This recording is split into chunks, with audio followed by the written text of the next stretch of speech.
नमस्कार मित्रांनो, कसे आहात सगळे? अभ्यास कसा चालू आहे? सो मित्रांनो, तुम्हा सगळ्यांचं एस क्लास एज्युकेशन बाय सुहानीमध्ये स्वागत आहे.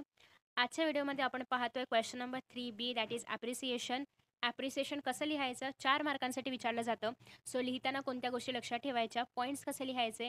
ॲप्रिसिएशन पॉईंट्समध्ये लिहायचं की पॅरेग्राफमध्ये लिहायचं? कसं लिहायचं? हे सगळं तुम्हाला या व्हिडिओमध्ये पाहायला मिळणार आहे विथ एक्झाम्पल. ठीक आहे? सो आपल्याकडे पोयम आहे, अ फूट अँड लाईट हार्टेड वगैरे, वगैरे, वगैरे. तुम्ही पाहू शकता की ते कुठल्याही प्रकारे टायटल किंवा पोएटचं नाव नाही दिलंय. म्हणजे याचा अर्थ तुम्हाला स्वतःला टायटल आणि पोएटचं नाव बाय हार्ट करायचं आहे, जे मी खूप आधीपासून ओरडून ओरडून सांगते. सो प्लीज बाय हार्ट करा. तुम्हाला 10वी प्रमाणे सगळं असं ताटात असं वाढून नाही दिलं जाणार.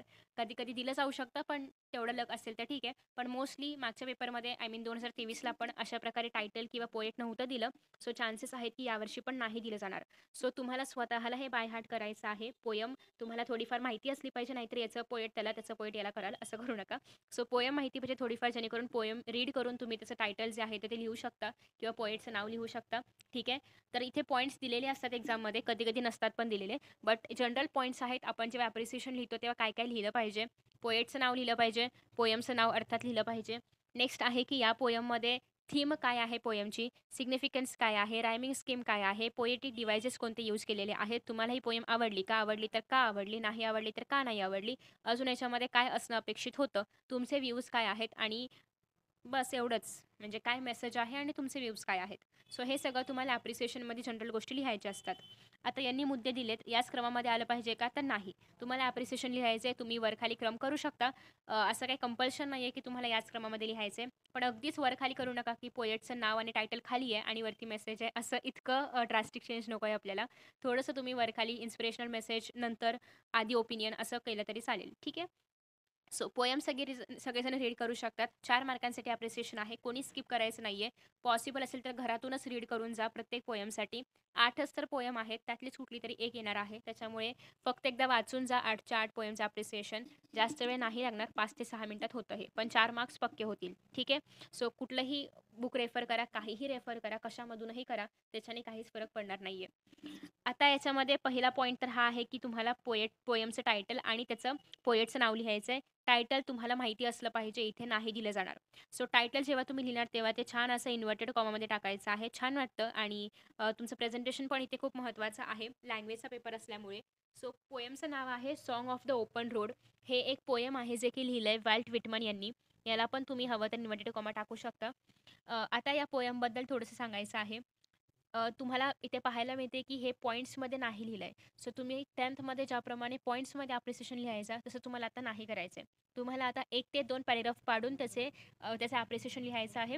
अगदी पॅरेग्राफ नाही केले तरी पण चालतील, पण एक पूर्ण, अर्थात 3/4 ऑफ अवर पेज, म्हणजे आपल्या पानाचं 3/4 तरी तुमचं ॲप्रिसिएशन असलं पाहिजे. ठीक आहे. 4 मार्काचं आहे, त्याच्यामुळे एक पूर्ण पानाचं 3/4 ॲप्रिसिएशन असलं पाहिजे. शक्यतो ॲप्रिसिएशन नवीन पानावरती लिहिण्याचा प्रयत्न करा. पूर्ण एक ॲप्रिसिएशन एकाच व्ह्यूमध्ये पाहायला मिळते एक्झामिनरला, त्याच्यामुळे नवीन पानावरती लिहिण्याचा प्रयत्न करा. ठीक आहे. Song of the open road is a classical travel poem written by Walt Whitman. This narrative poem centres on the quest for freedom and shunning of life of monotony to take to take to the road open road to course through life. म्हणजे एका मोनोटॉनीमधून बाहेर येऊन एक फ्रीडमने life जगावं वगैरे, असं काही या पोयममध्ये सांगितलेलं आहे. सो इथे आपण पोयमचं टायटल, पोएटचं नाव आणि पोयम थोडक्यात काय आहे ही एका ओळीमध्ये एक्सप्लेन केलं. ठीक आहे. आता नेक्स्ट तुम्हाला थोडंसं अजून सेंट्रल आयडिया पोयमची एक्सप्लेन करायची आहे की पोयममध्ये काय काय सांगितलं आहे, की आपण मोनोटॉनीमध्ये लाईफ नाही जगलं पाहिजे वगैरे वगैरे वगैरे. नेक्स्ट आहे तुम्हाला लिहायचं आहे की याच्यामध्ये कुठलं राईम स्कीम यूज केलं आहे. सो या पोयममध्ये कुठलीही राईम स्कीम नाही आहे. पोयम फ्री वर्ड्समध्ये असल्यामुळे डिरेक्टली लिहायचं आहे की the poem is written in the free words as the lines are unrhythmed and varying length. म्हणजे लाईन्समध्ये कुठलाही रिदम नाही आहे, त्याच्यामुळे हे फ्री वर्ड्समध्ये लिहिलेली पोयम आहे. नेक्स्ट लिहायचं आहे की याच्यामध्ये पोएटिक डिव्हायसेस कोणते आहेत. तुम्हाला नाही आठवले, सिम्पल एलिट्रेशन रिपिटेशन लिहून या, कारण ते ऑलमोस्ट सगळ्या पोएममध्ये असतातच. ठीक आहे. सो ते तुम्हाला लिहून यायचं आहे. शक्य असेल तुम्हाला जर कळलं की या कुठल्या ओळींमध्ये अलिट्रेशन आहे, कुठल्या ओळीमध्ये रिपिटेशन आहे, तर त्या ओळी पण लिहून आलात तरी पण चालेल. कोणीही ऑब्जेक्शन नाही घेणार. तुमचंच आन्सर मोठं दिसेल आणि अजून थोडंसं क्रिएटिव्ह दिसेल. ठीक आहे.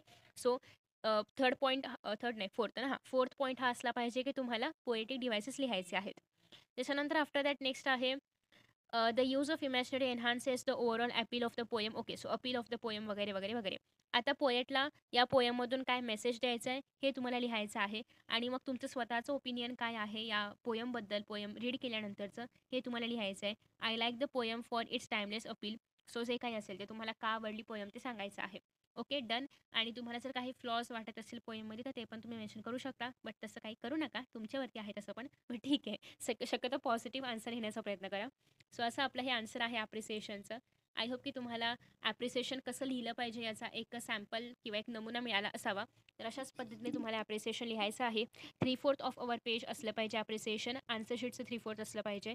मॅक्सिमम कितीही 10 पानं लिहा, पण तेवढा वेळ नाही आपल्याकडे, त्याच्यामुळे 3/4 पान इज सफिशियंट. ठीक आहे. सो आय होप की तुम्हाला हा व्हिडिओ आवडला असेल. प्लीज हा व्हिडिओ तुमच्या मित्रांसोबत शेअर करा आणि जर तुम्हाला माहिती नसेल तर याच्या पुढच्या पण प्रत्येक प्रश्नावरती व्हिडिओ अपलोड केला जाणार आहे. सो प्लीज व्हिडिओ शेअर करा आणि व्हिडिओ पाहत राहा. Best of luck for your exams and bye.